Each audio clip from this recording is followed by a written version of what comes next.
Hello बच्चों, let's read the question. Question the number of function f from 1 2 3 4 and so to a belongs to z such that the mode is less than or equal to a, satisfying the equation satisfying f of n plus 1 upon f of n plus 1 equal to 1 for all n belongs to 1 2 3 is option is 3, option b is 4, option c is 1 and option d is 2.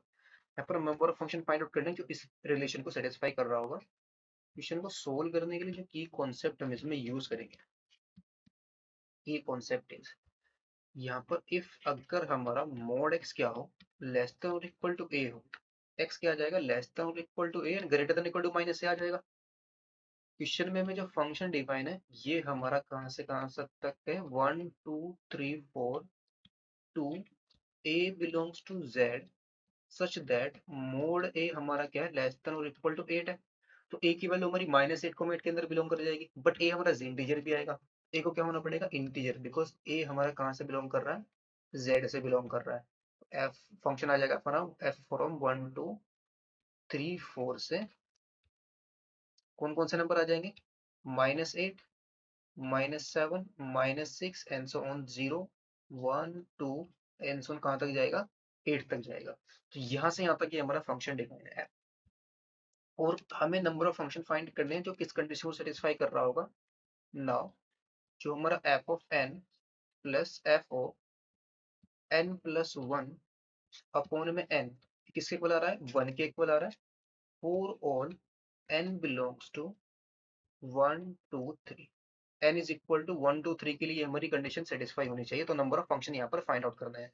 Since F of N हमारा क्या सा, किसी भी integer के लिए कोई भी number यहाँ से लेकर हमें वैल्यू क्या मिलेगी, इंटीजर ही तो मिल रहा है, बिकॉज ये रिलेशन ये तो फंक्शन हमारा डिफाइन है। अब हम कोई भी इंटीजर यहाँ पर रखेंगे तो हमें क्या मिलेगा, इंटीजर वैल्यू मिलेगी और 1 2 3 हमारे इंटीजर है तो हमेशा क्या मिलेगा, एफ ऑफ एन हमेशा क्या रहेगा, इंटीजर। तो हियर जो f of n and f of n plus 1 है ये कैसे हैं, आर इंटीजर्स, आर इंटीजर्स और इनका सम भी हमें क्या मिल रहा है, एक इंटीजर मिल रहा है। तो दिस इंप्लाइज हमेशा क्या होना चाहिए, यहाँ से क्या आ जाएगा हमारे पास जो f of n plus 1 upon n है ये हमें ना, ये क्या होगा, इसको भी क्या होना पड़ेगा, इंटीजर ही होना पड़ेगा, बिकॉज ये हमारा इंटीजर है और ये वैल्यू हमारी इंटीजर है। तो दोनों को क्या होना पड़ेगा, हमें डिफरेंस भी कितना मिल रहा है इसका, इन दोनों का सम इंटीजर मिल रहा है। तो f of n plus 1 upon f of n को क्या होना पड़ेगा, इज एन इंटीजर, की वैल्यू क्या आएगी हमारी, इंटीजर आएगी। इट मीन्स यहाँ से हमारे पास क्या आ जाएगा, जो एफ ऑफ एन प्लस 1 होगा ये क्या आ जाएगा, इज डिविजिबल बाई एन से डिविजिबल होगा। So now for n is equal to 1, for n is equal to 1 के लिए हमारे पास f of n plus 1 upon f of n ये किसके इक्वल आ जाएगा, f ऑफ 2 अपॉन 1 के इक्वल आ जाएगा। तो f ऑफ 2 की वैल्यू हमारी क्या हो सकती है, कोई भी वैल्यू, अगर हम यहाँ से f ऑफ 2 यहाँ से तो वैल्यू ले रहे हैं फंक्शन की, f ऑफ 2 की कोई भी वैल्यू में से कंसिडर करेंगे हमेशा वो 1 से डिविजिबल होगी।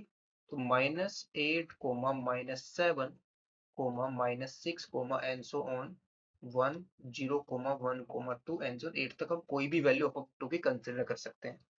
सिमिलरली अगर हम n की वैल्यू क्या ले ले, 2 ले ले, n इज इक्वल टू 2, तो हमारे पास f of n plus 1 upon में n ये वैल्यू क्या आ जाएगी, f ऑफ 3 अपॉन में 2 के इक्वल आ जाएगी। तो इट मीन्स जो हमारे पास f ऑफ 3 की वैल्यू आएगी यहां से, दिस इंप्लाइज जो हमारा f ऑफ 3 है ये क्या वैल्यू हो सकती है इसकी, f ऑफ 3 हमारा हो सकता है यहाँ से f ऑफ 3 की वैल्यू कोई भी हम ले सकते हैं, इवन नंबर से लेंगे तो -8 -6 -4 और -2 0 2 4 6 8 ये वैल्यू हमारी f ऑफ 3 की वैल्यू हो सकती है। सिमिलरली अगर हम n इज इक्वल टू कितना लें, 3 लें, तो this implies f of n plus 1 upon में n ये वैल्यू क्या आ जाएगी, f ऑफ 4 अपॉन 3 के इक्वल आ जाएगी। तो इट मीन जो f ऑफ 4 है वो किससे डिविजिबल होना चाहिए, 3 से डिविजिबल होना चाहिए। तो f ऑफ 4 की वैल्यू हमारी क्या हो सकती है, f ऑफ 4 हमारा हो सकता है -6 -3 0 और कोमा 3 6 ये वैल्यूज हो सकती हैं f ऑफ 4 की। अब क्वेश्चन में हमारे पास जो रिलेशन है उसको देख लेते हैं। नाउ रिलेशन हमारे पास है f of n plus f of n plus one upon में एन है, इक्वल टू कितना है, वन है। ये किसके लिए ट्रू है, और n belongs to one two three के लिए ट्रू है। तो यहाँ पर हमारे पास तीन केस बनेंगे। फर्स्ट केस आ जाएगा जब एन की वैल्यू वन होगी, that is f of one plus f of two आएगा। N equal to one put कर रहे हैं ना, so f of two equal to one. और हमारे पास सेकेंड केस आ जाएगा f of two plus f of three upon में टू। और थर्ड केस आएगा हमारा एफ ऑफ थ्री पुट करेंगे ना, f of three plus f of four, और अपॉन में हमारे पास क्या आ जाएगा, थ्री आ जाएगा। और ये वैल्यू हमारी वन है, और ये भी वैल्यू किसके इक्वल है, वन के इक्वल है। ये तीन केसेस बन जाएंगे। अगर हम इस वाले केस को देखें, F of three plus f of four upon में थ्री किसके इक्वल आ रहा है, ये वन के इक्वल आ रहा है। और एफ ऑफ फोर की वैल्यू हमारी क्या है, एफ ऑफ फोर की वैल्यू हमारी क्या हो सकती है, -6 -3 0 3 हो सकती है। अब यहाँ पर हमारे पास ये क्या है, थ्री आ रहा है। तो यहाँ से हमें क्या मिल जाएगा, दिस इम्प्लाइज जो वैल्यू हमारी एफ ऑफ थ्री की है, अगर हम एफ ऑफ थ्री को चेक करें, ये रहा F of three. F of three हमेशा कैसा है, इवन है, since F of three is even. F of three हमारा कैसा है, इवन है। तो एफ ऑफ फोर, तो this implies F of four upon three, इसको क्या होना पड़ेगा, ओड नंबर होना पड़ेगा।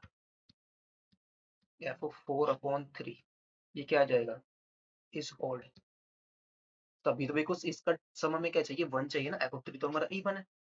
तो f of four upon three को क्या हो जाएगा, ओड हो जाएगा। That is f of four की वैल्यू क्या हो सकती है, एफ ऑफ फोर की वैल्यू ये तो थ्री हो सकती है, या एफ ऑफ फोर की वैल्यू क्या हो सकती है, -3 हो सकती है। अगर एफ ऑफ फोर की वैल्यू हमारे पास थ्री आ गई, तो एफ ऑफ फोर अपॉन में थ्री कितना आ जाएगा, वन के इक्वल आ जाएगा, या -1 के इक्वल आ जाएगा। तो एफ ऑफ थ्री को क्या होना पड़ेगा, अगर एफ ऑफ फोर की वैल्यू हमारी थ्री हो गई, तो यहाँ से हमारे पास जो एफ ऑफ थ्री है, ये किसके इक्वल आ जाएगा, जीरो के इक्वल आ जाएगा। और अगर एफ ऑफ फोर की वैल्यू -3 हो गई, तो एफ ऑफ थ्री की वैल्यू हमारी क्या आ जाएगी, टू के इक्वल आ जाएगी। बिकॉज यहाँ से हमें क्या मिल जाएगा, -1, यहाँ से हमें क्या मिल जाएगा, वन। सब हमें कितना चाहिए, वन के इक्वल चाहिए। तो एफ ऑफ थ्री की वैल्यू हमें जीरो मिल गई, और एफ ऑफ थ्री की वैल्यू जीरो, और यहाँ से एफ ऑफ थ्री की वैल्यू कितनी मिली, टू मिली। तो दो कंडीशन अभी मिल रही है। अभी हमें वन और टू की वैल्यू चाहिए, वन पर वैल्यू क्या हो सकती है, टू पर वैल्यू क्या हो सकती है। अगर एफ ऑफ थ्री हमारा जीरो हो गया, यहाँ पर जीरो पुट करेंगे तो जीरो हो जाएगा। तो एफ ऑफ टू की वैल्यू क्या आ गई हमारे पास, वन के इक्वल आ गई। तो यहाँ से एफ ऑफ टू किसके इक्वल आ जाएगा, वन के इक्वल आ जाएगा। एफ ऑफ टू हमारा वन मिल गया।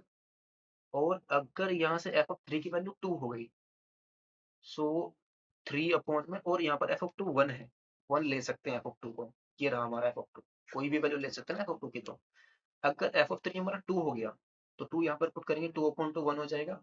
तो एफ ऑफ टू को क्या होना पड़ेगा, जीरो के इक्वल होना पड़ेगा। तो एफ ऑफ टू की वैल्यू क्या आ जाएगी, जीरो आ जाएगी। अब लास्ट केस बचा हमारा वन के ऊपर, क्या कंडीशन होगी, अगर एफ ऑफ टू की वैल्यू वन हो गई, तो एफ ऑफ वन हमारा क्या आ जाएगा, जीरो आ जाएगा। एफ ऑफ वन की वैल्यू हमारी जीरो हो सकती है। और यहाँ से जो हमारे पास, अगर एफ ऑफ टू की वैल्यू जीरो हो गई, तो एफ ऑफ वन हमारा कितना आ जाएगा, वन के इक्वल आ जाएगा। F of one equal to one आ जाएगा। तो यहाँ पर दो ही कंडीशन मिल रही है। इस एक जो फंक्शन इस कंडीशन को सेटिस्फाई करेगा, तो एक फंक्शन यहाँ से मिल जाएगा, जहाँ पर वन की इमेज जीरो, टू की इमेज वन, थ्री की इमेज जीरो, और फोर की इमेज थ्री हो जाएगी। और नेक्स्ट हमारे पास क्या आ जाएगा, नेक्स्ट फंक्शन हमारे पास बन जाएगा वन की इमेज वन, टू की इमेज जीरो, थ्री की इमेज टू, एंड फोर की इमेज -3। तो नंबर ऑफ फंक्शन कितने बन जाएंगे, this implies number of functions कितने हो जाएंगे, टू हो जाएंगे। तो ऑप्शन कौन सा करेक्ट होगा इसका, option number D. Hope it well, best of luck, thank you.